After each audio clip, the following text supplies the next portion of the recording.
Y hoy vamos a terminar con la judeofobia, un tema que tiene que ver muchísimo con la forma en que los prejuicios se han enquistado en buena parte de la población, y vamos a ver qué tipo de prejuicios.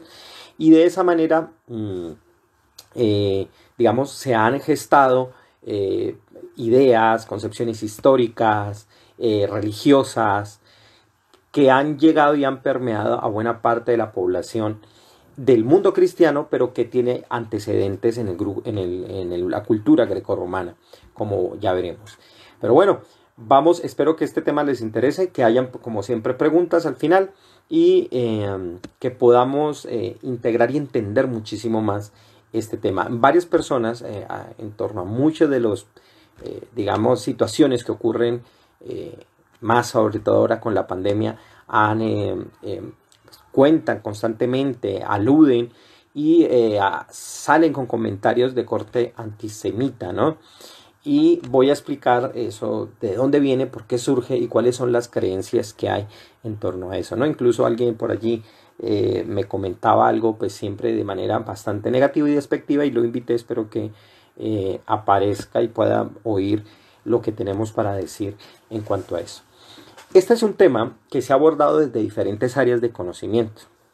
Lo ha abordado la antropología, lo ha abordado la sociología, lo ha abordado la historia, por supuesto también la psicología, y ha sido muy difícil capturar todas las implicaciones, todas las aristas que están allí, porque no solamente la extensión, la persistencia, la permanencia, la ambigüedad que se maneja en la judeofobia, que es el término correcto, y ya lo explicaremos, para aquello que se conoce popularmente como antisemitismo, es muy difícil poder dar una idea certera, porque cobija muchos actores, muchos tiempos, muchas ideologías, y no en todas se tiene un acuerdo para saber cuál es el origen, cuál es el motivo que hace que a lo largo de los siglos al pueblo judío se le haya considerado de ciertas maneras particulares, por lo general, atención, por lo general no muy benéficas, no muy bondadosas, salvo para aquellos que no solo estudian, no solo aprenden, sin necesidad de llegar a un estatus de conversión en el judaísmo, pero que indagan y exploran la historia del pueblo judío y logran encontrar completamente otra cosa, ¿no? Por supuesto, un estudio muchas veces completo no logra deshacer por siempre los prejuicios. Muchas veces, como en alguna otra ocasión lo he contado, existen prejuicios de carácter positivo y podemos encontrar un fenómeno totalmente contrario que también podría verse o ser corrosivo o dañino de algún modo, y es el del filosemitismo, ¿no? Que es lo contrario, y es asumir única y exclusivamente, o pensar que el pueblo judío es bueno, es mejor, es el non plus ultra, ¿no? Y eso también lleva a ciertos errores, porque desgaja a la población judía del factor humano, que es el que hace que todas las personas de cualquier pueblo, de cualquier nacionalidad, pues tenga virtudes y defectos, ¿ya? Pero hoy vamos a tratar, como les he dicho, de la judeofobia.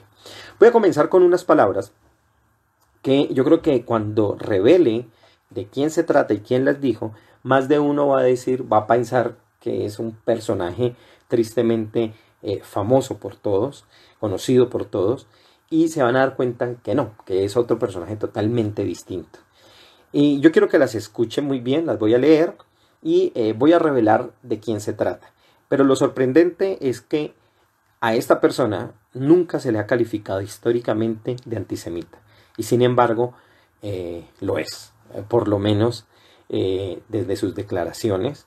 Y básicamente lleva a entender, y esto nos lleva a cómo se ha dado esta situación sociológica, psicológica, antropológica, de un odio tan visceral a un pueblo, incluso dentro de las personas que dicen ser mayormente, digamos, afables, tiernas, o en algún momento que han querido o han ayudado o han querido promover un beneficio hacia el pueblo judío. Las palabras son estas: ¿qué habremos de hacer nosotros con esa raza condenada y proscrita de los judíos? He aquí mi honrado parecer. Primero, habrá que prender fuego a sus sinagogas. Segundo, habrá que desbaratar o destruir sus hogares. Tercero, habrá que privarlos de sus libros de oraciones. Cuarto, habrá que prohibir, bajo pena de muerte, que sus rabinos sigan enseñando. Quinto, habrá que prohibir rigurosamente la libertad de movimientos y privilegios de libre paso. Sexto, se les habrá de prohibir que ejerzan la usura. Séptimo, habrá que obligar a los judíos y judías jóvenes y fuertes que empuñen el hacha y el azadón, la pala y la rueca, para que ganen el pan con el sudor de su nariz. Y por último, habrá que hacerlos del país, sacarlos del país y acabar con ellos de una vez para siempre. Alguien diría, pensando a quién dijo estas palabras, que se podría tratar de Hitler, ¿no? Porque uno no esperaría menos sino de un personaje de estos. Pero la verdad es que no. Tal vez es la persona que dijo estas palabras ayudó de algún modo en términos culturales, religiosos, sociológicos e históricos a engendrar personajes como Hitler. ¿Quién dijo estas palabras? Las dijo Martín Lutero. Él, digamos, el líder, el adalid de la Reforma Protestante, que fue el mismo que expuso sus 95 tesis contra la Iglesia Católica Romana, y esto lo dijo en el año de 1543, cuando, luego de que ya vio que no podía por la vía de la conversión de los judíos hacia el cristianismo, optó, como lo haría otro personaje en el pasado también, como Mahoma, cuando vio que no podía convertir a los judíos al Islam, y en este caso, una vez más, Martín Lutero al cristianismo, lo declaró estas palabras de una manera bastante agresiva y casi que decretándolas y ordenándolas o sugiriendo de una manera bastante fuerte para que sus seguidores hicieran esto. Y en efecto, en el mundo protestante también hubo grandes persecuciones a la población judía. Bueno, van entrando, hola a Pedro y a Paola, un saludo grande. Espero que este tema también les guste muchísimo. Bueno, continuamos aquí. Habíamos leído unas palabras de Martín Lutero bastante duras y que si bien este personaje, como lo había indicado, no está tachado de antisemita, miren las palabras con las que sale. Entonces, ¿por qué es esto tan fuerte? ¿Y por qué voy a iniciar con estas palabras, especialmente ¿por qué inicié con estas palabras de Martín Lutero? Porque me dejan en una etapa de la historia donde no me vengo hacia el presente ni me voy hasta el remoto pasado, y nos damos cuenta cómo la confluencia de todas estas épocas, de todas estas ideas, llegan allí y digamos que hacen tienen una forma muy especial de concatenarse, de incluirse en el tiempo, y tienen una influencia del pasado remoto, pero también van a influir hacia nuestra época, hacia la contemporaneidad. ¿Y todo esto por qué? Porque el judaísmo, en la medida en que fue haciendo presencia en otros pueblos, siempre se presentó, especialmente en el mundo cristiano, como algo distinto, diferente, y que nunca se iba a acoger al mensaje del cristianismo, porque no se aceptaba en principio a Jesús como el Mesías. Entonces esto iba a pesar muchísimo históricamente. No es el único motivo, como veremos, para que haya un odio hacia la población judía, pero centralizó, digamos, las creencias, las ideas que las poblaciones cristianas tenían en torno al pueblo judío para justificar y generar persecuciones, matanzas, masacres, pogromes, y en general una serie de hechos que atentaban contra el bienestar de las poblaciones judías. Entonces, vamos a entender un poco de dónde nace la judeofobia, por qué surge, de cuáles son los focos culturales que dieron origen a esto. Y también entender que si bien es persistente, que si bien es muy amplio, es un fenómeno que ha surgido en varios países, no siempre puede clasificarse de universal. Regiones como China, en África y en Australia, salvo pequeños casos, no se han dado reportes de antisemitismo.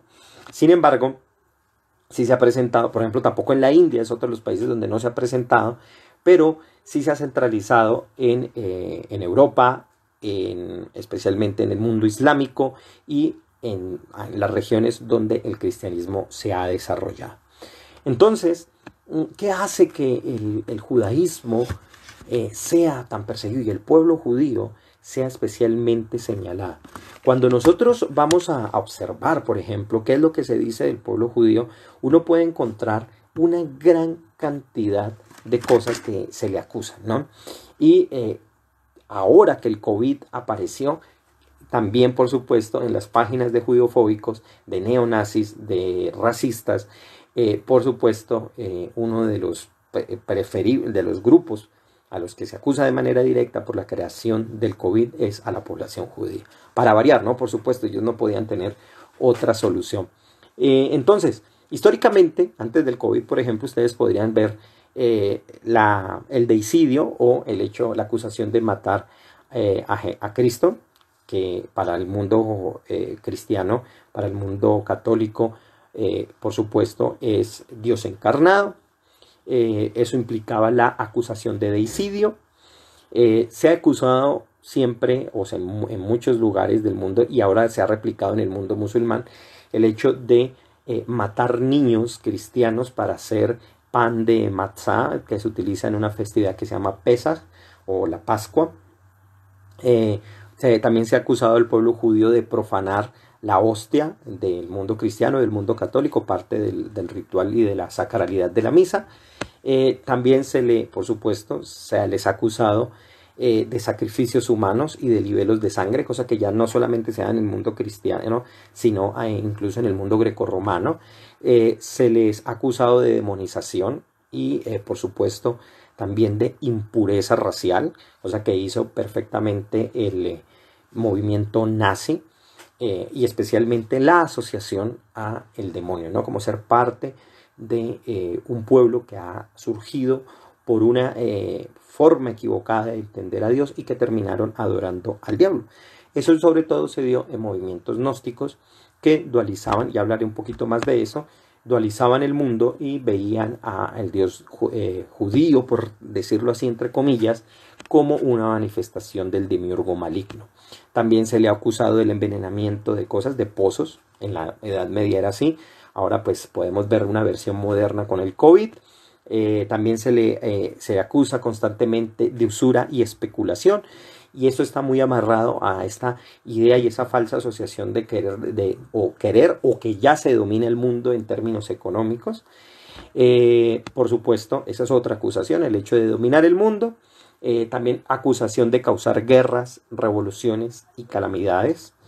Acusaciones bien interesantes de causar ellos, del mismo pueblo judío, de causar el antisemitismo. Es decir, la judeofobia es un proceso de autovictimización del pueblo judío que utiliza esto como un mecanismo para manipular y dar sentir pesar. Eso es una de las cosas, una de las estrategias no solo más ridículas, sino que además es una de las maneras en que siempre aquel que rechaza acusa al otro para que sea él siga siendo él el culpable. Igual como por ejemplo los violadores hacen con sus víctimas, ¿no? Y termina siendo el malo la otra persona porque él fue el que me incitó a que lo violara o que la violara. Eso es otro de los mecanismos que utilizan este tipo de cosas. Acusaciones también de exagerado patriotismo, de un chauvinismo exagerado de solo querer al pueblo judío y no más. Y también eso implicó en términos militares de ser quinta columna y por lo tanto ser cobardes frente a la defensa del país en el que vivo, pero no serlo frente al país que yo represento. También desde una postura contraria hay acusaciones de excesivo militarismo y también acusaciones, por supuesto, de racismo. También otra variante que se le ha dado es el hecho de permitir el holocausto. Eso es una de las formas más atroces de antisemitismo que se han dado y que se han desarrollado sobre todo a partir de los años 80 y 70, donde se gesta una suerte de teoría histórica que se llama el revisionismo histórico, que no tiene nada de histórico y no tiene nada de científico, donde se quiere poner en duda la existencia del holocausto, y si existió, la culpa misma la tuvo el pueblo judío. Y por supuesto, también se ha trabajado y también se ha desarrollado el antisemitismo relacionado, la judeofobia relacionada gracias al conflicto entre Israel y los países del Medio Oriente. Un conflicto que en los últimos años se ha visto menguado y que se está reduciendo exclusivamente al conflicto o a las diferencias que se tienen con la población de Palestina. Pero eso podríamos decir que son los grandes conflictos mundiales, las grandes conspiraciones a los que se le acusa al pueblo judío. Pero eso llega incluso a ser tan rayano, tan extraño, tan estrambótico, que uno puede encontrar en páginas absolutamente antisemitas cosas tremendamente particulares. Y esto que estoy viendo no me lo invento. Hace unos años había recogido las noticias al respecto y uno podía encontrar cosas como las siguientes, ¿no? Por ejemplo, que los judíos o el Estado de Israel tenía una alianza con extraterrestres reptilianos y en unión tenían una base en la Luna desde la cual monitoreaban el mundo completo. Imagínense. Y esa es una de las teorías de conspiración.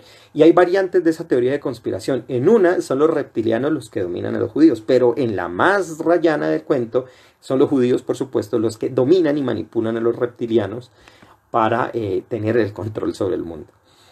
Otra de las típicas, y estas muy populares en el mundo árabe, es acusar a la Mossad, que es el servicio de inteligencia israelí, de haber generado un tiburón genéticamente modificado para alejar a los turistas de las playas egipcias. Eso también existió y podríamos buscarla hace unos años cuando salió la noticia en la prensa árabe.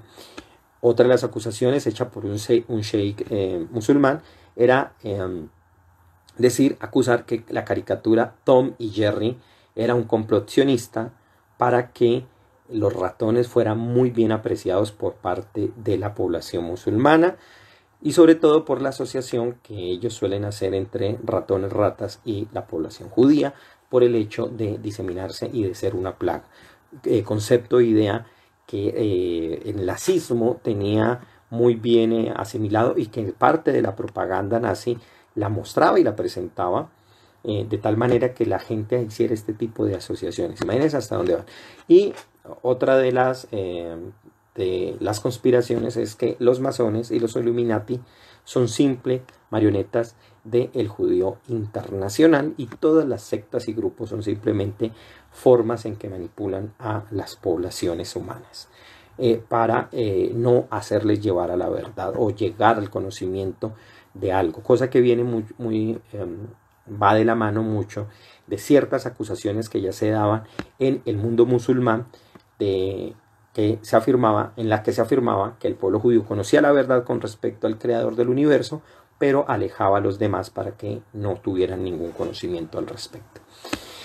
Hay otra, ¿no? Por ejemplo, ¿no? Que el metal es invención sionista para que la población de los jóvenes musulmanes no se acerque a lo divino y se aleje del Corán, bueno, etcétera. Podemos encontrar una nube completa de teorías de conspiración al respecto, de toda índole, de todo tipo, para todo gusto. Y esto, hola prima Paula, entraste, un saludo enorme, por aquí te voy mandando el saludito. Y podemos encontrarla, por supuesto, en una gran cantidad de lugares, situaciones, temas, y en fin, podemos hablar muchísimo más de esto. Ahora bien, hay algo que debo aclarar antes de continuar. ¿Por qué estoy empleando aquí el término judeofobia y no el término antisemitismo? ¿Ya? La razón es muy sencilla. El término judeofobia es el término exacto y preciso. Es el término que debe emplearse de manera no solo académica, sino en el aula. ¿Por qué? Porque con la palabra judeofobia nosotros estamos caracterizando el proceso irracional de acusación que existe a la hora de determinar qué se supone que es el judío. Porque, por un lado, en el sufijo fobia ya estamos hablando específicamente del miedo o el temor o la aversión que se le tiene hacia la primera parte del término, que es el judaísmo o es a la persona judía, ¿ya? Y esto nos lleva a ser muy precisos. Es un término que no lo acuño yo, este es un término que aparece en principio León Pinsker que apareció incluso antes de que Theodor Herzl escribiera El Estado Judío, y él emplea el término antisemitismo, que es el término que se va a quedar por mucho tiempo más, pero el término antisemita tiene un problema, y es que hay varios errores dentro de él.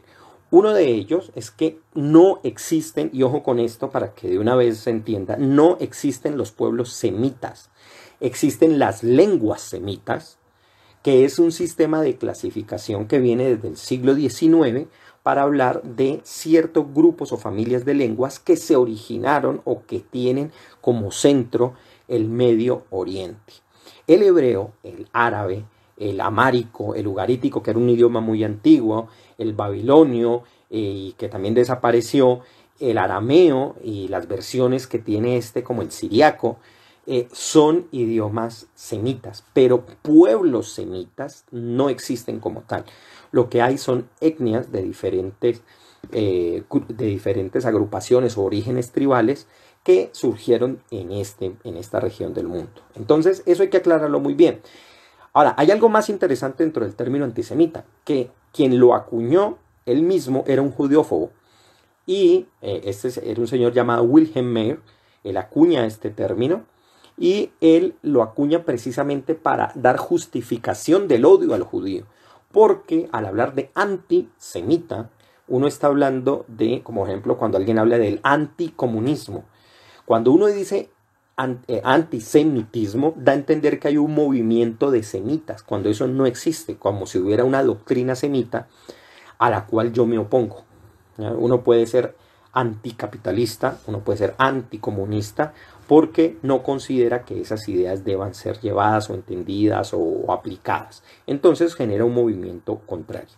Entonces, por eso, de manera especial, muchas personas desalentamos el uso del término antisemitismo y preferimos, por supuesto, el de judeofobia. Que, atención, debe quedar claro, primero, no es un tipo de racismo, porque el judaísmo no es una raza, y eso es un punto importante de entender. Y es más, parte de explicar o darle a entender a muchas de las personas que piensan que el judío es un grupo racial, hay que desmitificar varias cosas. Uno, las razas no existen, tema que he tratado en un taller sobre las razas. El término está totalmente mandado a recoger. Segundo, el judaísmo como tal, como pueblo, está compuesto de varias etnias que tienen diferentes colores de piel. Ustedes pueden encontrar dentro de la población judía gente de todo tipo. Lo que pasa es que dentro del estereotipo de las personas, cuando piensan en judío, piensan en una persona blanca de peyot, de estas patillas grandes, con un sombrero negro, con una levita negra también, y con mucha barba, ¿no? Entonces, si no se acoge a ese modelo, la gente dice, este no es judío, ¿no? Entonces, esas son ideas que son estereotípicas, cuando en realidad la población judía en realidad está llena de una gran cantidad de características. Hay personas de todo tipo de pieles y de todo tipo de cosas. Básicamente, nosotros podríamos hablar de al menos unas 4 grandes etnias en el pueblo judío. Uno, los Ashkenazim, que son, digamos, el grupo más conocido, que son los del norte de Europa. Muchos de ellos efectivamente son blancos, pelirrojos, pero también existen los sefardín, que vienen de Portugal, España y partes de Francia.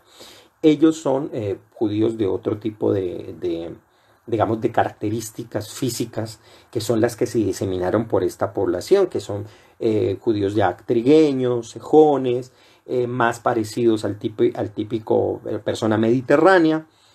Existen también los magrebí, que son judíos que están muy relacionados con los sefardí de esta parte de Europa, pero ellos son del norte de África. También tienen otras características.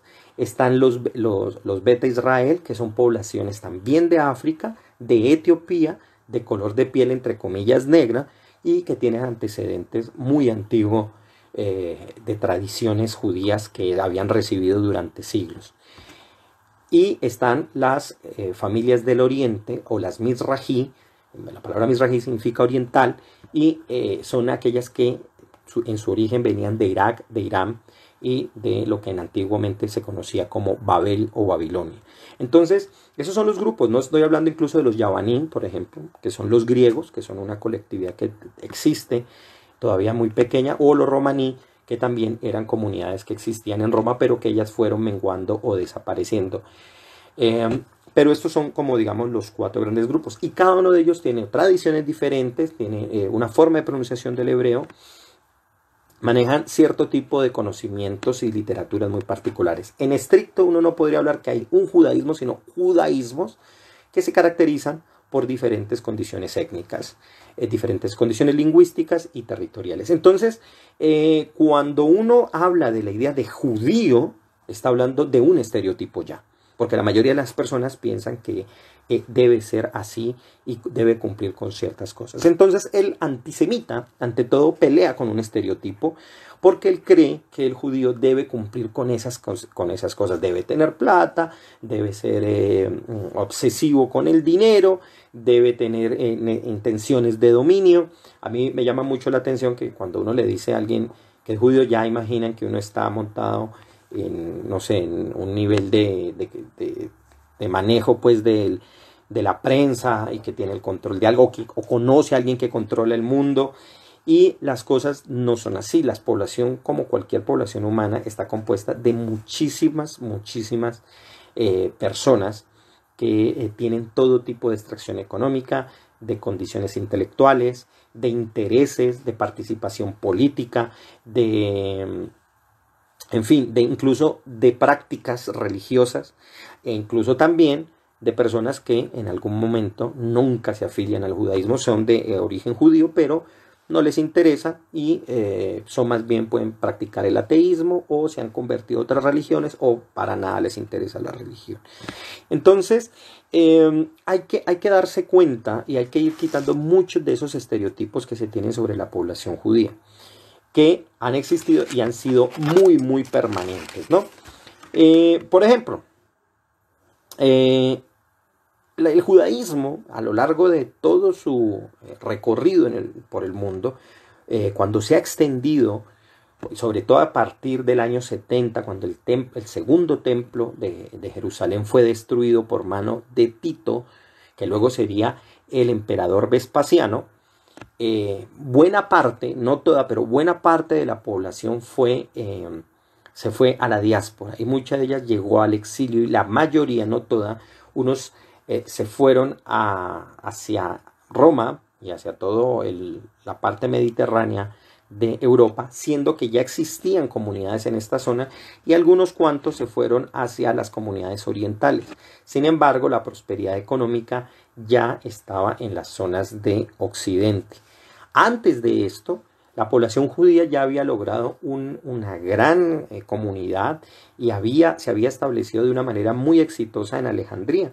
Allí fue en el siglo II antes de la era donde se hizo la famosa traducción de los 70 o la Septuaginta, que fue la traducción del texto hebreo al griego. Y allí se gestó una gran comunidad que fue muy boyante, que fue conocida, que fue digamos cuna de intelectuales y de personas que ayudaron al mundo del periodo a conocer la literatura del mundo. Muchos de las personas que pertenecían y trabajaban para la Biblioteca de Alejandría eran escribas judíos y traductores judíos, ya que el judaísmo desde antiguo, la población judía era conocida no solo por ser una de las sociedades con mayor nivel de letrados, cosa que ocurría en mujeres, niños y la mayoría de sus adultos. Era muy poco el caso de analfabetismo, y muchos trabajaban como escribas, y también servían no solo para los textos sagrados, sino para transmitir literatura de tipo profana, y ellos eran reconocidos en el mundo antiguo. En esta región surgió ciertos brotes de antisemitismo, pero que estaban amarrados más bien a la idea de creencias y ciertas prácticas que se supone el judaísmo tenía. Entonces, no olvidemos lo que les había dicho, ¿no? La dispersión en el año 70, que es posterior, pero también esta concentración cultural que se da en Alejandría, que es en Egipto, una ciudad fundada en honor a Alejandro Magno, pero que va a recoger todo el repertorio cultural de ese periodo y gran parte de él, no todo por supuesto, pero gracias al proceso, a la ayuda, a la unión del pueblo judío que era cercano a esta región, pues creció mucho y se dio a conocer en ese momento. Allí se gestaron de algún modo los primeros odios.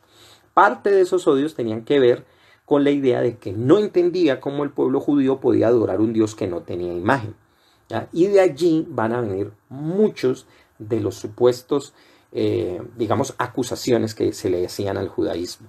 Una de estas cosas era que el pueblo judío fue acusado en algún momento de ser un pueblo ateo. ¿Por qué un pueblo ateo? Porque para los griegos, sobre todo luego de las incursiones y las profanaciones que se le hicieron al templo, por mano de Antíoco Epífanes en el siglo II antes de la era, ellos les parecía muy extraño que los judíos dentro del lugar más sagrado no tuvieran ninguna imagen que adorar. Ellos siempre pensaban que allá adentro había algo extraño y cuando ellos entraron y profanaron el templo se dieron cuenta que no había nada. Entonces se fabulaban muchas historias de hacer pensar que habían imágenes al interior, ya fuera de dioses macabros, de alguna historia extraña. Y la sorpresa de ellos es que no teníamos imágenes. Entonces se clasificó al pueblo judío como un pueblo ateo. ¿Por qué ateo? Porque era importante para los griegos del periodo tener a los dioses concebidos bajo imágenes, ¿ya? Acuérdense que el pueblo judío era un pueblo letrado, que escribía la gran mayoría de su población y leía y participaba de lecturas activas. Entonces, la letra, más que la imagen, es la que viene a formar parte de su conocimiento. Y además de la prohibición de tener efigies o imágenes relativas a lo sagrado, o por lo menos adjudicadas a lo divino, pues esto hacía que la idea de lo divino fuera algo abstracto. Para el mundo grecorromano esto era bastante extraño. Esto llevó, por supuesto, a creencias muy raras que se gestaron de parte de los pueblos no judíos o especialmente de los romanos para hablar del judaísmo. Sobre todo porque cuando ya llega el Imperio Romano, el pueblo judío, con tal de que no se le impongan los dioses romanos, pagan impuestos especiales al emperador para tener concesiones religiosas. Y esto va a molestar muchísimo a los pueblos no judíos porque decían que les impongan los dioses, a nosotros nos importa 5 si hay 10, 20, 30 dioses más. Y a los romanos les daba igual, o sea, con tal de que aceptaran sus propios dioses, que aceptaran los dioses romanos y que le sumaran a su propio panteón, no había ningún problema. Pero el pueblo judío no se iba a permitir eso y pagaban un tipo de impuesto especial que los permitía tener ciertas excepciones y eso generaba molestias. Ya para el año 70, esta idea que ya se había extendido culturalmente, se había fortificado gracias a la resistencia militar que existió en el momento contra la invasión romana. Entonces aparecieron grupos como los sicarios o aparecieron los grupos como los celotes que combatían al Imperio Romano de manera directa y llegaron incluso a arrinconar muchas veces al gran ejército romano y tuvieron grandes victorias, pero no pudieron contra el gran ejército que mandó Tito Livio Vespasiano y arrasó con todo y templo. Entonces esto llevó a la dispersión y en la dispersión el pueblo judío se unió más, ¿verdad? Y generó vínculos nuevos que ya no estaban determinados por el templo, pero sí por cierto tipo de prácticas y cierto tipo de formas de comprender la ley que luego se cristalizaron en un escrito importantísimo para la tradición judía que se llamó la Mishnah. Ese texto después se debatiría en las academias rabínicas y se compondría otro texto llamado la Gemara, que es un texto de debate y sobre el que cada punto y cada concepto de la ley se debate para determinar cuál es la práctica. En conjunto, estos dos textos forman algo que se llama el Talmud, texto que a propósito, si así como fue perseguido el pueblo judío, de igual manera fue perseguido el Talmud, porque se consideraba que dentro de sus páginas habían enseñanzas en contra del mundo, ya el naciente mundo cristiano, o en general contra aquellos que no son judíos, ¿no? Bueno, ahora bien, volveremos un poquitico más adelante sobre algunos elementos históricos. Uno de los quizás estudiosos más grandes del antisemitismo, hay varios, pero el que voy a mencionar aquí es a Gustavo Daniel Peregni, alguien que tuve la oportunidad de conocer, un gran erudito, un gran conocedor de este tema. Y él en su libro sobre la judiofobia dice que la judiofobia tiene al menos 8 características, ¿ya? Que son las siguientes. Atención con estas, ¿no? La primera es que es antigua, es decir, se generó desde el helenismo y tiene raíces en prácticas y creencias incluso más antiguas que pueden remontarse incluso a la época faraónica y algunos motivos muy pequeños, eso sí, dentro del reino persa, que por lo general fue muy favorable a la población israelita y judía. Otra de las condiciones, la segunda de las condiciones es que la judiofobia es un fenómeno generalizado, es decir, que se ha llevado a varias épocas y a diferentes países y tal vez hay pocas excepciones. El caso de la India, de China, son, digamos, los más ejemplares.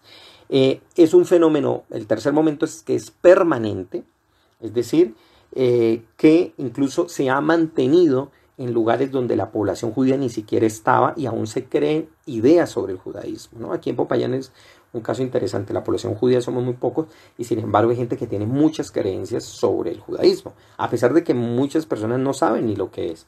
A mí me llama mucho la atención y que eso es un fenómeno bien particular. Y es que hay veces yo debato con gente que cree que sabe más que lo que yo sé, cuando no saben que yo he estudiado. Entonces, debaten y alegan, ¿ya? Y nosotros buscamos especialistas, el mecánico, el médico, el abogado para ciertos temas, pero no los admitimos para otros en los que pensamos que sabemos. Y resulta que no, la mayoría de las personas no saben nada del judaísmo. Y la idea que tienen, la tienen tergiversada a partir de la información que el cristianismo dio de él. ¿Ya? Y eso no es cierto. La mayoría de cosas, la gente no tiene ni 5 de idea de lo que está hablando cuando hablan del judaísmo. Otro de los elementos que comenta Peregni es que es profundo.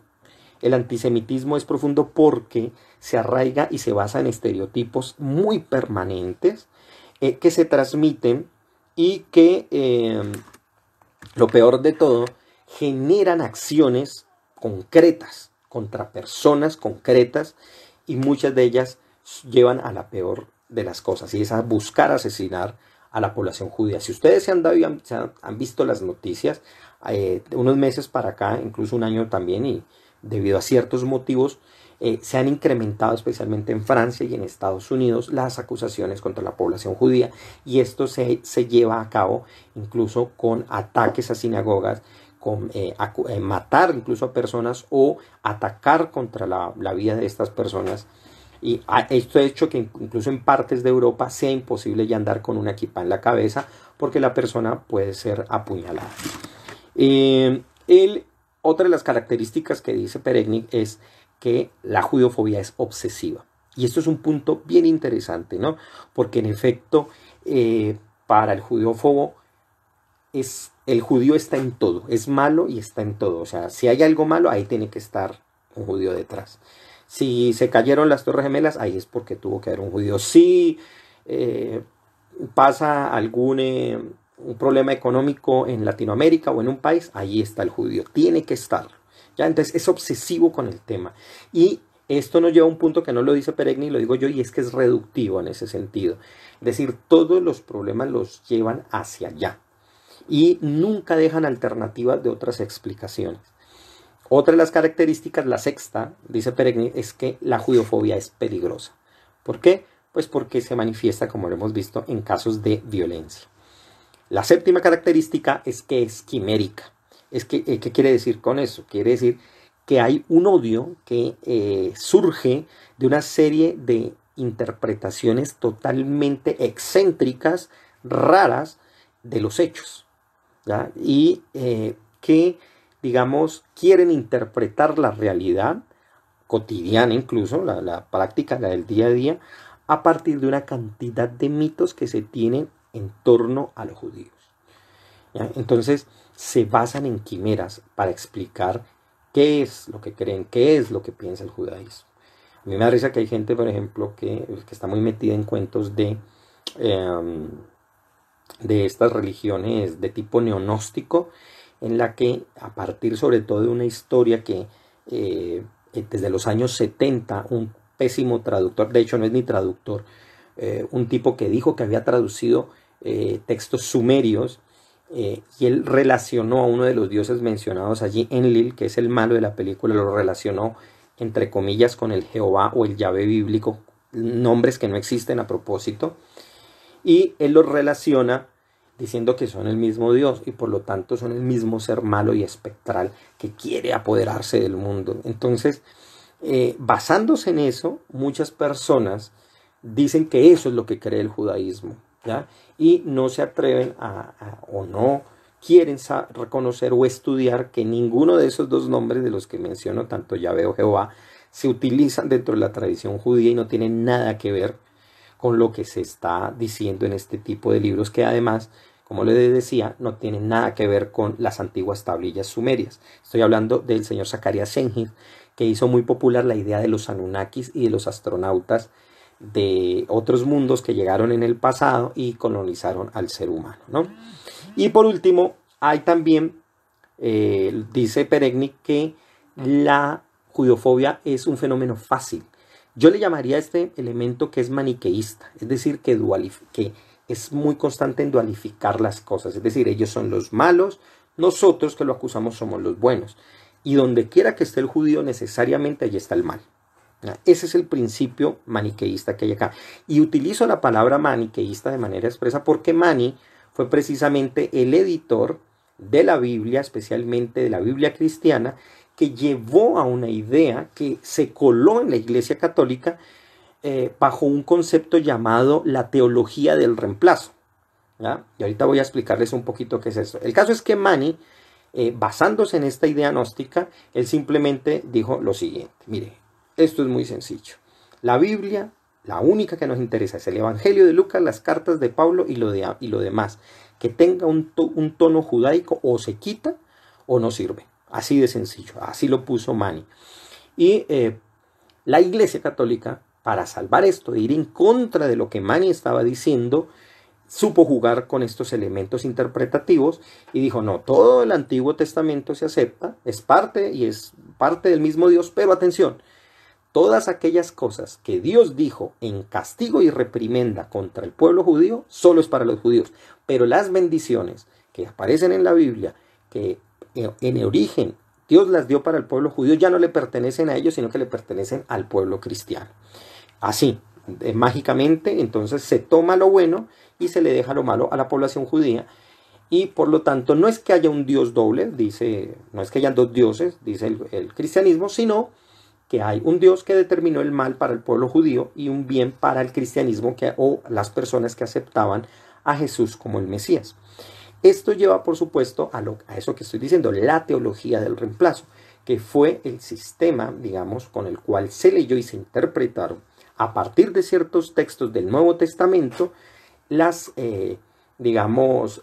profecías bíblicas que se hablaban del futuro del mundo, y especialmente aquellas que nos hablaban de la época en la que el Mesías traería la paz del mundo. Entonces, todo esto se interpretó a la luz de que simplemente Dios había reemplazado al pueblo judío, que antiguamente sí era su pueblo, pero que al no aceptar al Mesías habían sido totalmente rechazados y por lo tanto se merecían las maldiciones de él. Bueno, eso en parte hace que las personas, por supuesto, tengan ya una lectura prejuiciada del documento. A propósito, al final les hablaré de un taller que voy a hacer, porque esto llevó a que en las traducciones la Biblia misma fuera desjudaizada. Y eso comienza por varios puntos. Uno de ellos muy sencillo, por ejemplo, cambiarle el nombre a Dios, darle o nombre Yahvé o el nombre Jehová, o ponerle sustitutos como Señor, cuando en realidad no tienen nada que ver con el concepto de nombre que está dentro del texto bíblico, entre comillas, o sea, dentro de la Biblia hebrea. Por supuesto, esto incluía añadirle el texto del Nuevo Testamento dentro del canon y utilizarlo como un sistema de lectura para el resto del llamado Antiguo Testamento, que ese por supuesto no es el nombre que se utiliza.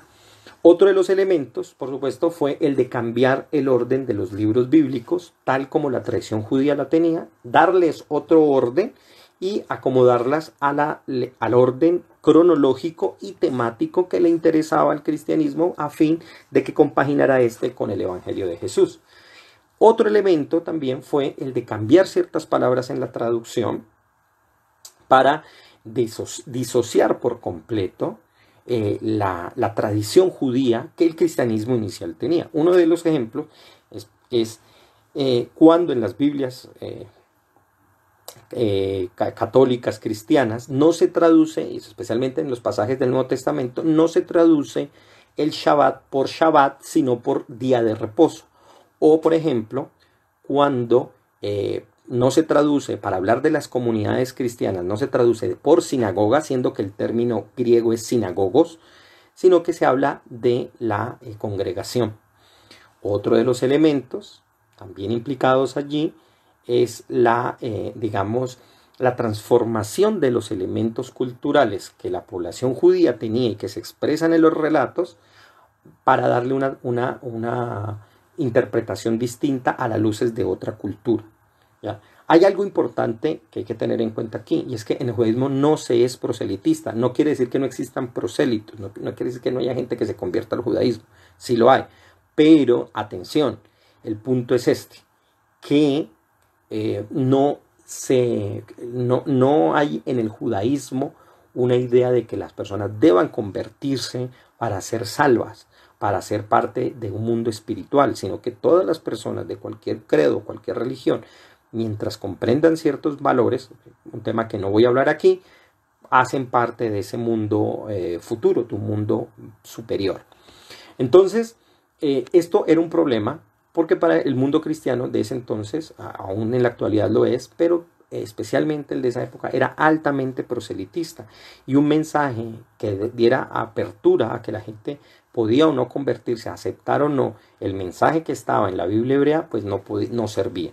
Entonces, se incluyó o se hizo en las versiones de la Biblia una insistencia por desjudaizarla y quitarle los elementos propiamente de la cultura, y una de ellas también, por supuesto, y no se me puede olvidar, es hacer que el textus receptus, es decir, el texto de receptivo, el texto del cual iban a depender las otras traducciones, no fuera el texto hebreo, sino el texto griego, como pasó con la Vulgata latina, que fue traducida desde la versión de los 70, Biblia que ya se utilizaba por parte de los cristianos, no se utilizaba el texto hebreo, y comenzó a interpretarse a partir de allí. El problema es que con los años, especialmente el traductor Jerónimo, cuando quería hacer su traducción de la Vulgata latina, él quería ir al texto hebreo, se lo prohibían, él lo consultaba con algunos rabinos, pero en general se lo prohibieron porque habían bastantes discrepancias en las notas, en las traducciones del griego, tanto de la Septuaginta como la que aparecía en los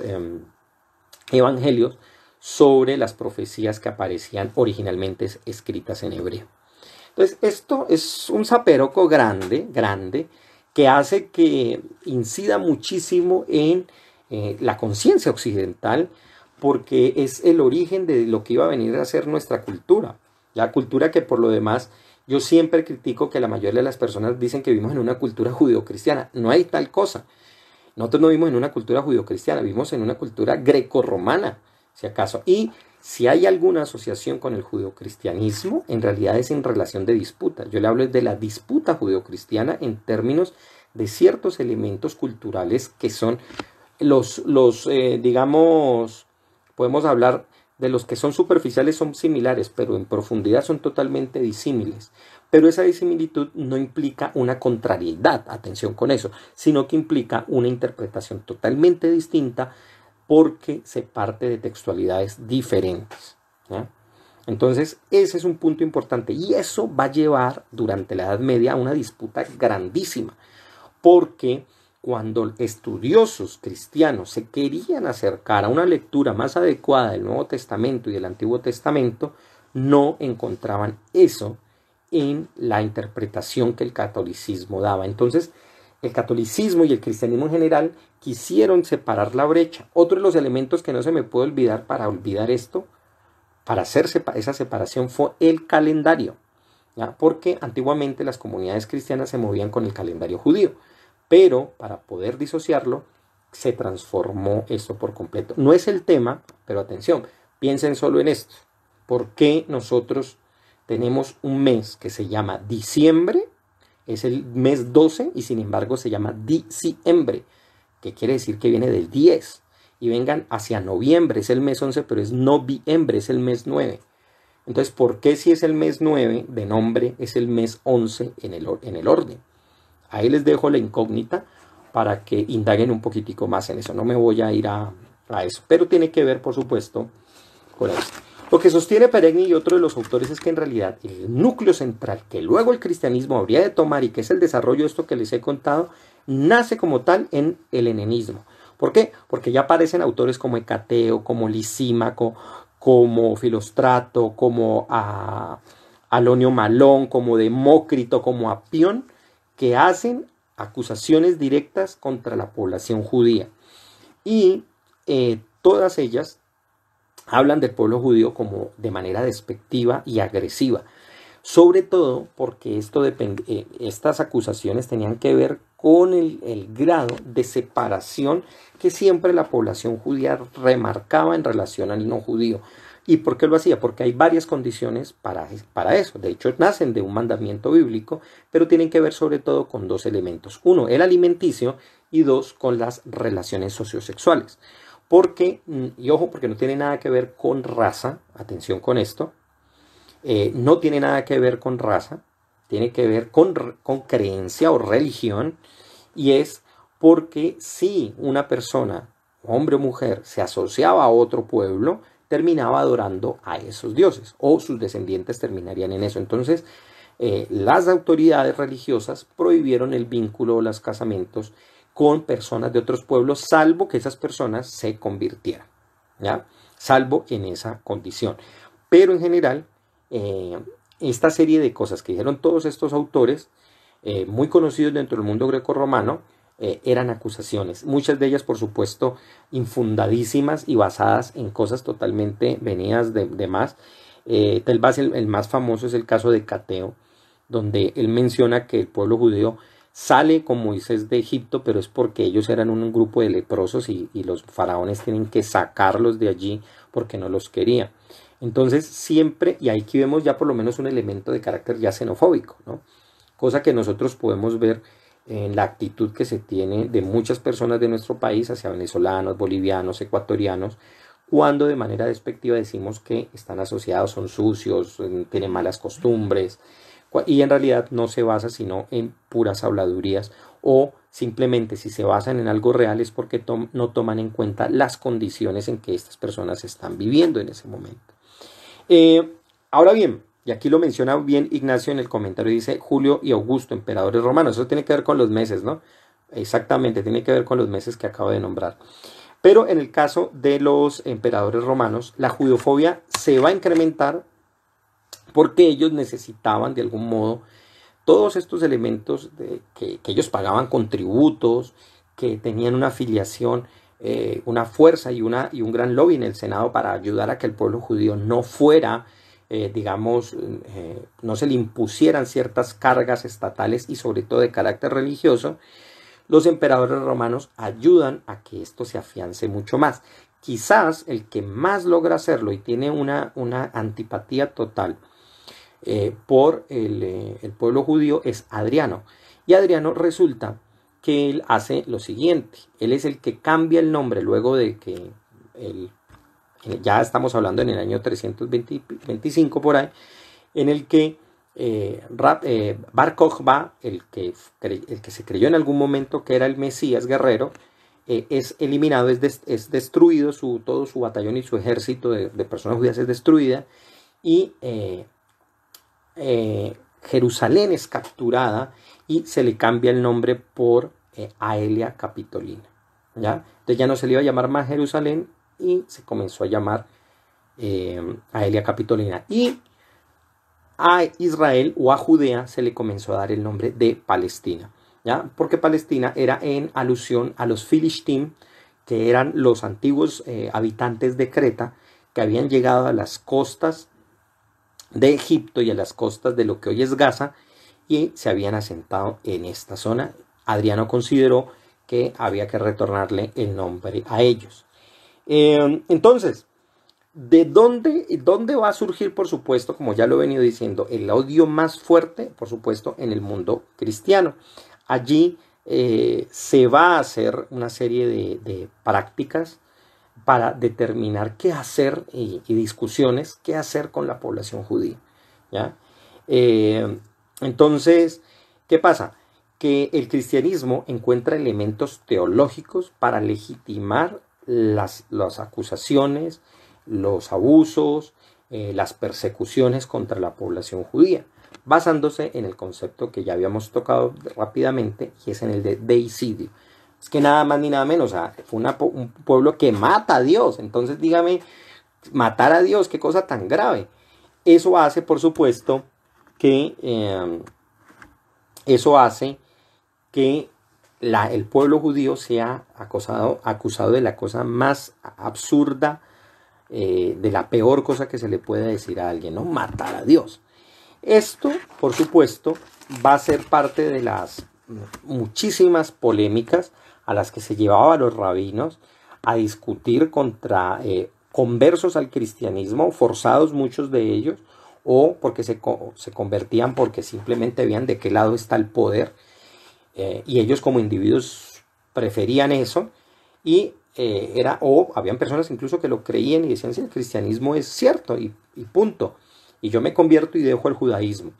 Pero el punto es que lo hacían para generar una cantidad de debates públicos en los que sí o sí la población judía básicamente tenía que perder, porque si ganaban el debate les iba mal, y si perdían el debate pues también les iba mal. Entonces era una situación muy difícil, son muchísimos los debates que se dan, y esto acarreaba hacia el final de eso la expulsión de la población judía del lugar donde se había dado el debate, y por supuesto la eliminación total si no acataban las órdenes.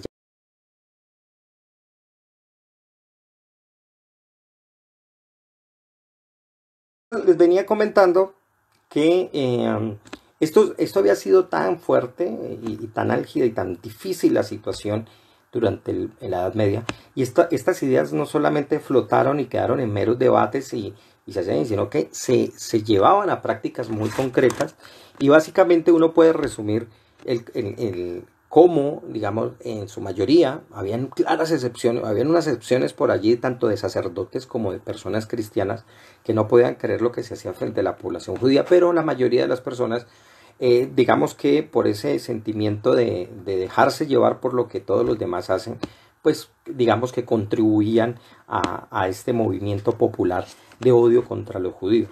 Y esto se llevaba en prácticas tales como las siguientes, ¿no? Estaban los bautizos forzados, o sea, se forzaba a ser bautizados bajo el cristianismo, bajo pena de muerte. Se obligaba a los sermones impuestos y asistir sobre todo en domingo. Ustedes saben que el Shabbat es parte del día sábado, es parte del día sagrado del judaísmo, y por lo tanto se obligaba a que se asistiera los domingos, y se les obligaba a hacer sermones dentro de las sinagogas para que escucharan sermones cristianizantes. Se hacían también las disputas públicas de las que ya hablé, se hacían las quemas de libros, sobre esto voy a hablar un poquito al respecto. Se guetizó a la población judía en barrios, en ciertos barrios de las localidades, de las poblaciones, para que vivieran solo allí, fueran controlados. También se hacían expulsiones de las ciudades, y por supuesto se llevaba a la peor de todas las prácticas, y era a los genocidios de las poblaciones allí donde vivían, y se eliminaba por supuesto a la población judía de allí. Esto incluso ha llevado que, y solo hasta hace poco, en algunas poblaciones, especialmente de España, hola, nuevo Ignacio, en algunas poblaciones de España existieran prácticas donde básicamente la idea es coger un muñeco, el famoso taitapuro, que conocemos acá en América, acá en Colombia por lo menos, y era quemarlo, pero el personaje era un judío. De hecho, hay una población que hasta hace poco le cambiaron el nombre, pero se llamaba Mata Judíos. Era una población de España que se llamaba así y tuvieron que cambiarle el nombre porque pues ya no se sostenía un nombre de esos a estas alturas.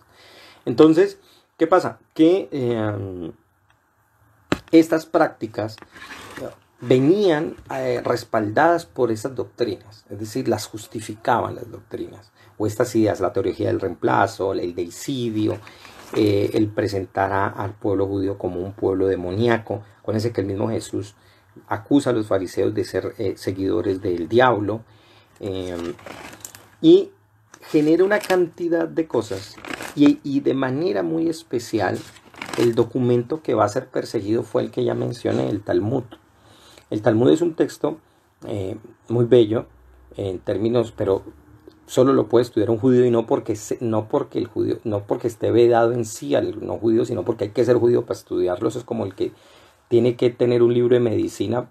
¿Para qué lo tiene si no es médico? Y no lo va a aprovechar si es médico en realidad. Entonces lo mismo pasa con el Talmud.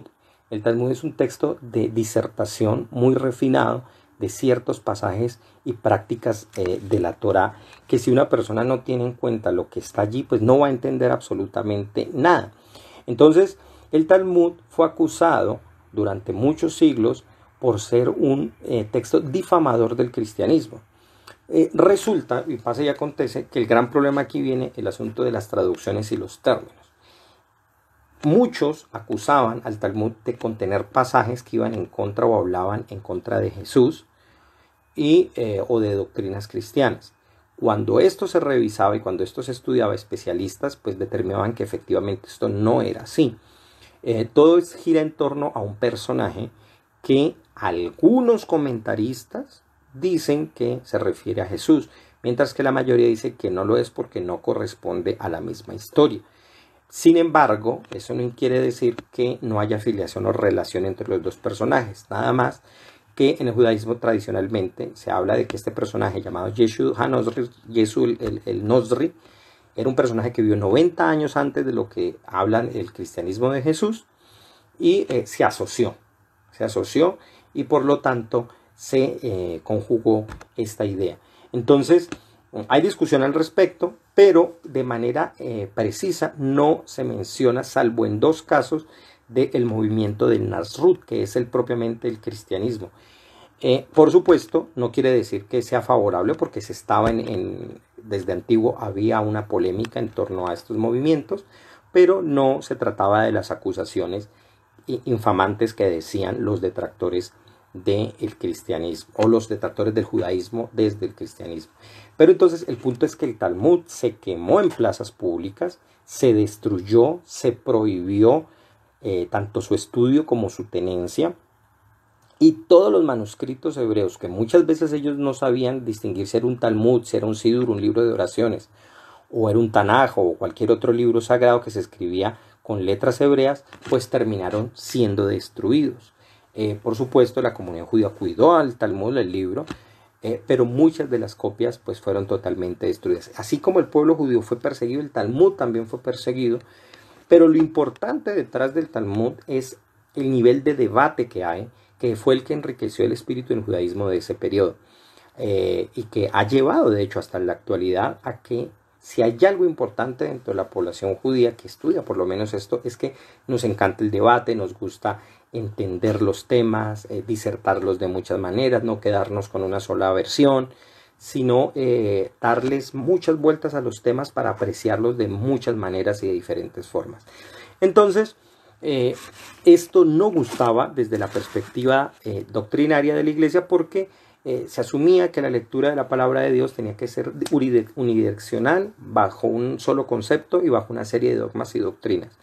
Entonces, cuando muchos, y aquí viene el con el que iniciamos este tema, cuando muchos de los personajes que altercaban contra la Iglesia Católica, porque hacían una lectura distinta de la Biblia, lo que las personas no saben es que muchos de ellos aprendieron con rabinos o con personas judías que sabían sobre el texto hebreo y explicaban pasajes de una manera mucho más profunda. El que aprendió precisamente con rabinos fue Martín Lutero, a entender mucho más sobre el concepto de la gracia, mucho más sobre el concepto de la ley, y por lo tanto él, asumiendo esa enseñanza, ese aprendizaje que había aprendido con rabinos, asumía o pensaba que también iba a poder convertir al cristianismo al resto de la población de Anelada. Hola, un saludo. Entonces, vemos que hay una cantidad de disputas, hay una cantidad de conflictos, todo eso tiene que ver con el peso de la interpretación para ese periodo, especialmente la interpretación del texto bíblico, que al día de hoy nos puede parecer que no tiene importancia, que era un problema menor o que esas personas no tenían nada más que hacer. Pero hay que entender el espíritu del periodo, de la época. La Biblia para muchas personas regía el comportamiento y hacía de su día a día y generaba una idea del mundo. Pero ojo, era una Biblia que no es el texto hebreo, sino desde el texto latino, que era interpretado, por supuesto, por la Iglesia Católica. Entonces esto me llevaba o hacía que el texto tuviera otra dirección y otros propósitos.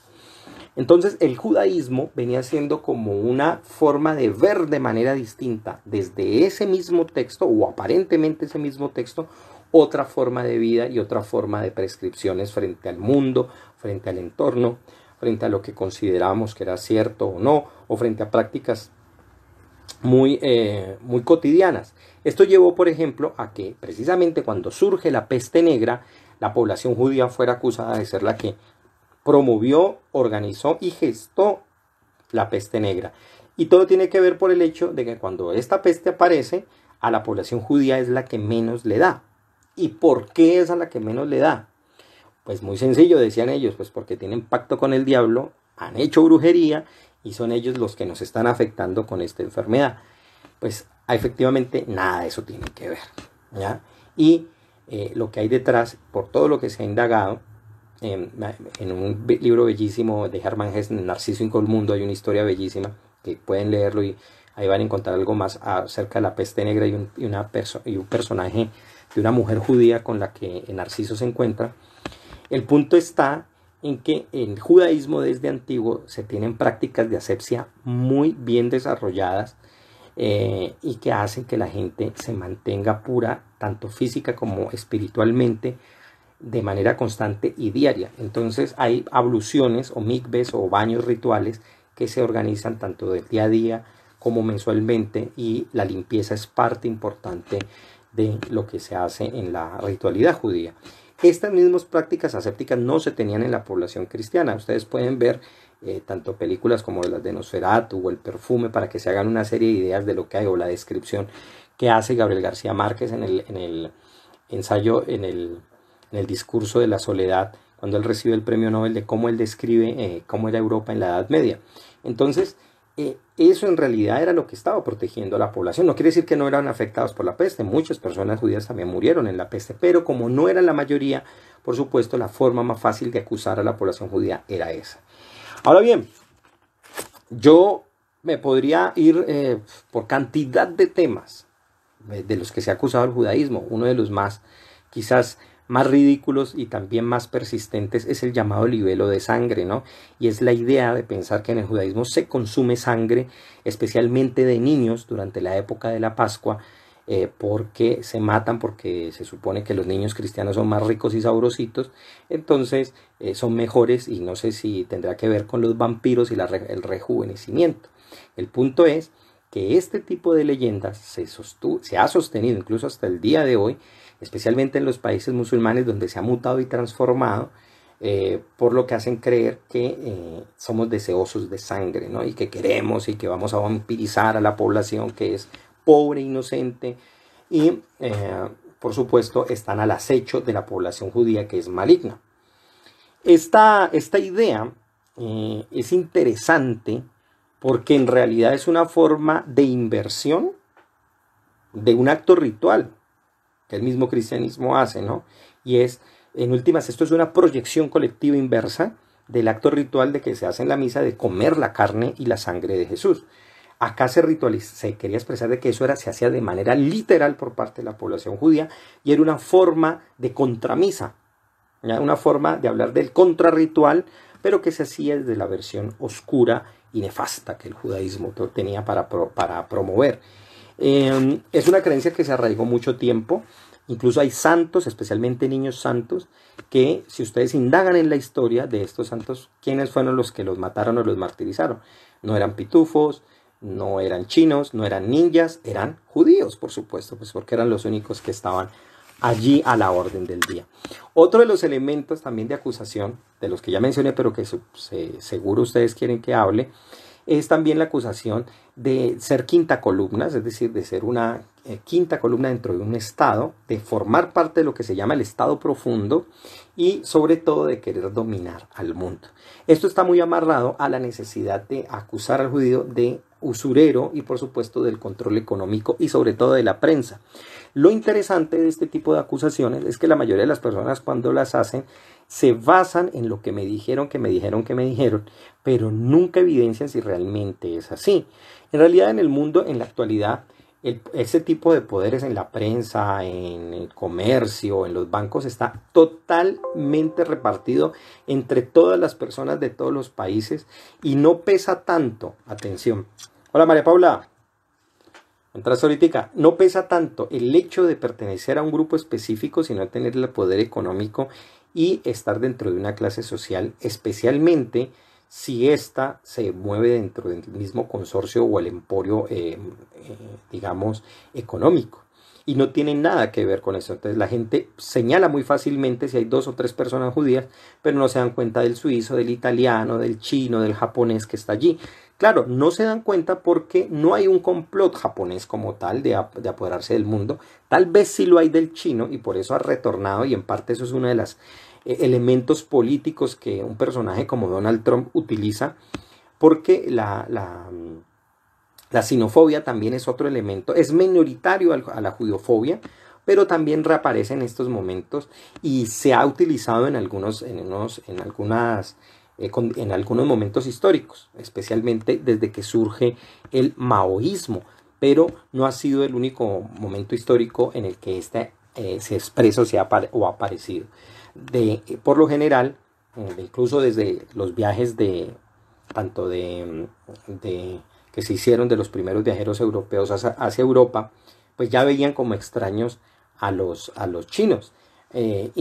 Asimilaban que eran totalmente distintos. Esto nace a una mala comprensión de lo que es la raza, entre comillas, o la especie humana. Y, por supuesto, está muy enraizado con la idea de pensar de que hay grupos humanos que se generaron en diferentes lugares y que son independientes en su origen, y por lo tanto cuando hablamos de estos grupos humanos básicamente estamos hablando de razas totalmente diferentes o de grupos humanos totalmente diferentes. Ojo, porque esta idea es la que va a pesar en el nazismo, esta idea de que hay razas. Y el nazismo, en el caso del judío, nosotros tenemos que entender algo, que el nazismo era más judeofóbico que racista. Ojo con eso, porque muchas veces al nazismo se le acusa de ser racista, y lo era, pero no en la misma medida en que era judeofóbico. Porque tanto el nazi antiguo, o el de la mitad del siglo XX, como el neonazi en la actualidad, ellos en sí mismos no quieren la extinción, o no quieren generar un genocidio contra otras razas, sino que quiere que cada uno esté en su lugar. Son integristas, son la idea de que tienen que volver a su puesto y que el negro debe ir a África porque ese es su lugar, o el chino vive bien, pero mientras esté en China y no se meta acá con nosotros. El caso del judío no era así, porque para ciertos grupos nazis habían discrepancias, por supuesto, pero para muchos de ellos, especialmente aquellos que tenían una vertiente esoterista, con la cual esta idea de la religión todavía vivía en conflicto con la adoración del dios judío frente a la adoración de los dioses superiores blancos, ellos sustentaban que el judaísmo no era ni siquiera una de las razas humanas, donde una jerarquía por supuesto llevaba a la raza blanca aria a ser superior, la china, la africana mucho más abajo, la medio oriental en la mitad, pero para ellos el judío era una subraza, ni siquiera estaba dentro de estas razas, era una subraza, estaban por debajo de la población africana. Y lo único que podía hacerse con esta población era por supuesto ser eliminada, ser destruida, porque ella de algún modo, de una forma muy paradójica, a pesar de ser inferior, nos estaba dominando. Esa es una de las paradojas que el nazismo tiene. Estos son unos inferiores, pero nos dominan. Nunca he entendido eso, y los nazistas mucho menos, Pero el punto es que ellos están dominando, nos tienen controlados y hay que sacarse del yugo judaico. Y ese yugo judaico se expresaba en condiciones políticas y económicas. Por supuesto, para el nazismo, las dos grandes fuerzas que se habían gestado desde el judaísmo para dominar el mundo eran el capitalismo y el comunismo. ¿Por qué? Pues porque Adam Smith y Carlos Marx eran de origen judío, ¿no? Por supuesto, esto se aumentó cuando aparece Einstein con la relatividad, judío él también, y cuando aparece Sigmund Freud con el psicoanálisis, judío él también. Entonces, cualquier cosa que hiciera un judío, más en este periodo, y cuando ya el nazismo está, es absolutamente mala, no sirve, es negativa. Vayan a ver las opiniones durante el periodo que se tenía sobre Charles Chaplin, por ejemplo. Más aún cuando Charles Chaplin hizo toda su arenga y su crítica política en El Gran Dictador contra Hitler, ya anunciando todo lo que se estaba viviendo con este personaje tan nefasto. Entonces, ojo, porque cualquier cosa que haga el judío ya es malo. Defenderse es malo. No defenderse es peor. Ser acusado de una cosa es negativo, pero ser acusado de lo otro también. Entonces, el nazismo va a concentrar en sí todas las doctrinas anteriores judiofóbicas, las va a concentrar en un gran proyecto político, militar y económico que va, con el liderazgo de Hitler y con todos sus secuaces, a ser coordinado a llevar a la cosa más desastrosa y horrorosa que se pueda haber dado, y es la gestación o la creación de campos de exterminio, cosa que es pues no solamente un horror, sino que es el desarrollo de una mentalidad nefasta, prejuiciosa, que quieren negar precisamente, se ha querido negar para no solo no reconocer, sino repetir aún más este tipo de cosas. Porque eso en últimas es lo que la gente dice, ¿no? Hay problemas con el asunto de Israel y Palestina, entonces la conclusión es hay que eliminar a los judíos, punto. Esa es la única solución. No hay que hablar, no hay que coordinar, no hay que ver que ese problema se puede dirimir por otras vías, no, hay que destruir. Un saludo que no te había dado a Movimiento Artístico. Qué chévere que estás por acá, muy chévere lo que están haciendo. Entonces, de esa manera, pues llegamos a un punto que en prejuicios cognitivos llamamos el punto ciego, y es que no se puede discutir más con este tipo de personas porque nunca van a entender ni se va a asimilar, porque necesariamente ellos están desarrollando una cosa que se podría decir un tipo de sesgo o efecto Kensho, donde la persona con la que yo discuto, la que me cae mal, pues todo lo que hace lo hace mal. Pero en este caso, la judeofobia en sí misma es un efecto Kensho, ¿ya? Porque todo lo que haga, lo que exprese o como quiera defenderse, necesariamente ya es negativo. Por lo tanto, pues esa defensa es imposible de hacer. Bueno, es tanto lo que hay que decir de este tema. No he hablado del judío errante, que fue un tema también que surgió en ese momento. No he hablado de manera específica del caso de el Islam, qué pasa en el mundo islámico y cómo se presenta este tipo de judofobia allí, que tiene otros matices, no tan fuertes como en el cristianismo. No he hablado de qué pasa en el periodo de la Ilustración, y esto podría darnos pues para muchísimas cosas más, ¿no? No he hablado, por ejemplo, de la Frei de Dreyfus, qué pasa con el caso Dreyfus y todo lo que implicó ese detonante cultural. No he hablado tampoco del caso del autoodio judío o lo que sucede, por ejemplo, en Rusia, que es otro tipo de judofobia motivada por la Iglesia Ortodoxa. Y no he hablado, aunque eso podría dar para otro capítulo, del antisionismo. Bueno, ya es tiempo de sus preguntas. No quisiera ahondar más porque pues los voy a cansar. Espero que este capítulo les haya gustado y que estén listos para el próximo mes, donde vienen muchos temas interesantes. Uno, viene la próxima semana. ¿Qué pasa cuando la ciencia se equivoca? ¿Qué pasa? ¿La ciencia se equivoca? Sí, y vamos a ver de qué manera. Y vamos a entender también por qué se equivoca. Tiene que ver mucho con esto que vamos a hablar que tiene que ver con lo del COVID y ese afán de la gente por esperar de la ciencia respuestas mágicas. Vamos a hablar en la segunda semana sobre Fernando Vallejo, ese polémico y querido y raro escritor. Vamos a hablar también del ateísmo, las luces y las sombras de un fenómeno intelectual.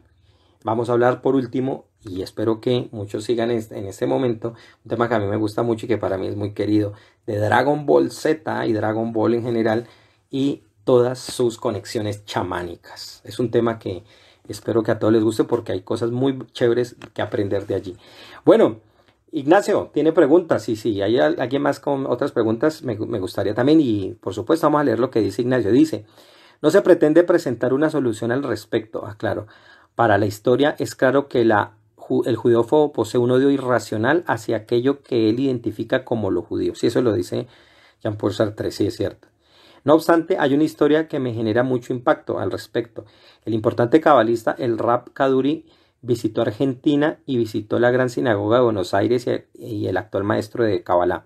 Mario Saban estuvo presente en esa visita. Él cuenta que mientras el sabio cabalista avanzaba hacia su lugar de conferencia, las personas católicas islámicas del sector político se inclinaban en el piso mientras el sabio avanzaba hacia el frente de ellos. El asunto avanzó hasta el punto que cuando él llegó al frente de todos los asistentes de todas las religiones estaban inclinados en el suelo del lugar. Bueno, no sé el caso, habría que verlo como Mario Saban lo comenta, pero concluye acá, es extraño encontrar tanto respeto de parte de personas de otras religiones. Los presentes decían, a Buenos Aires llegó un santo judío. La pregunta que emerge es, a ver, veamos la pregunta que dice, pero mientras va saliendo la pregunta. Ahora, hay un punto importante y es que para el cristianismo hasta cierto punto y el islam también, hay una disyuntiva de cómo tratar al judío, ¿ya?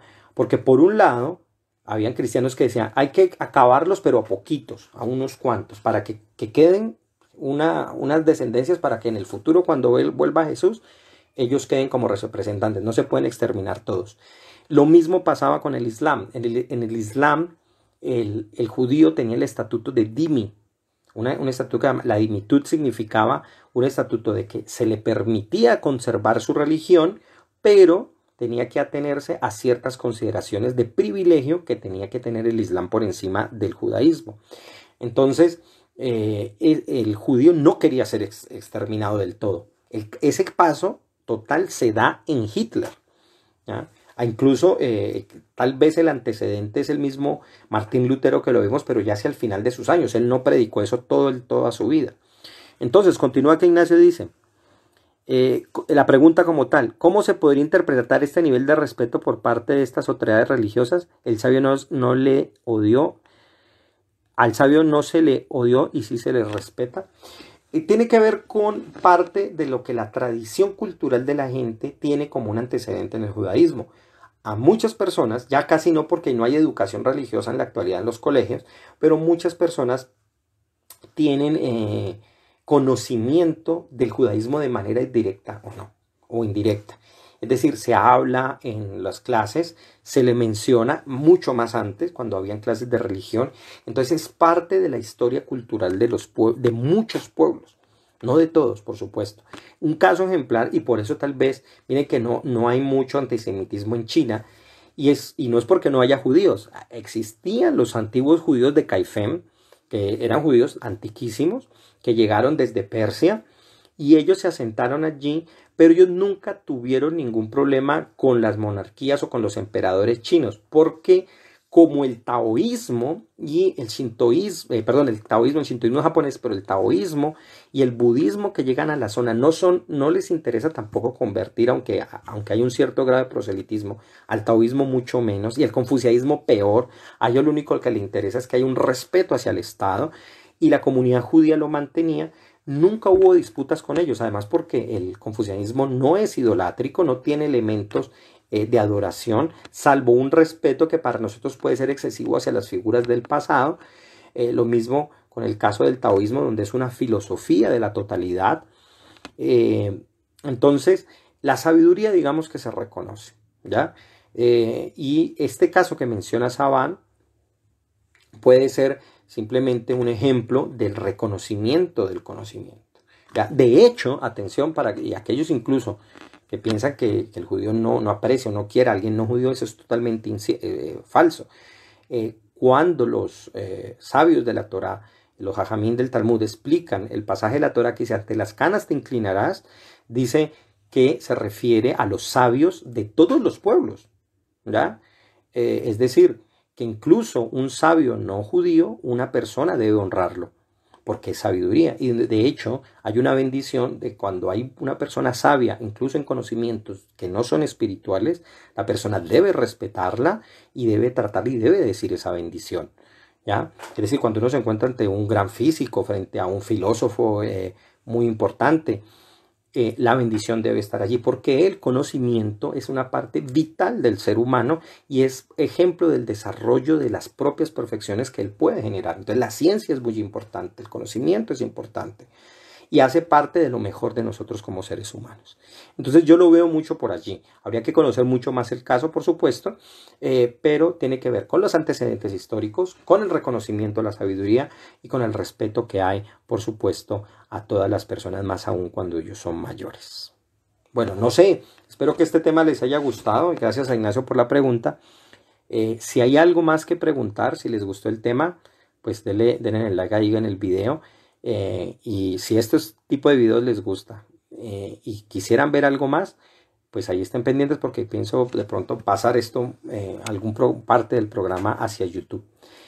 También los invito de paso, pronto sacaré la información sobre el taller que voy a dar sobre el Tanaj, es decir, las escrituras hebreas vistas desde la perspectiva tradicional, vistas y apreciadas y estudiadas desde el conocimiento del judaísmo, para todas las personas que quieran aprender más cuál es el origen del Tanaj, cuál es el origen de su escritura, de qué se compone, cuántos libros lo conforman, cuál es el mensaje, de qué se trata, todo lo que quieran saber al respecto del Tanaj lo vamos a tratar en ese taller. No se trata de religiones, no se trata de doctrinamientos, se trata incluso, invito a los ateos, invito a los agnósticos, invito a la gente de otras religiones, para que en ese taller participemos, estudiemos y veamos el origen de este texto sagrado del judaísmo. Bueno, muchas gracias. Si hay alguna otra pregunta, pues esta es la oportunidad. Muchísimas gracias. Y si no alcanzan a hacer la pregunta, pueden hacerla debajo en los comentarios, que yo estaré pendiente para responderlos. ¿Vale? Muchísimas gracias. Espero que estén muy bien y que este tema les haya gustado. Nos vemos el próximo mes con más jueves temáticos aquí en Pablo y sus Mundos, con todos esos nuevos temas que ya les mencioné. Muchas gracias.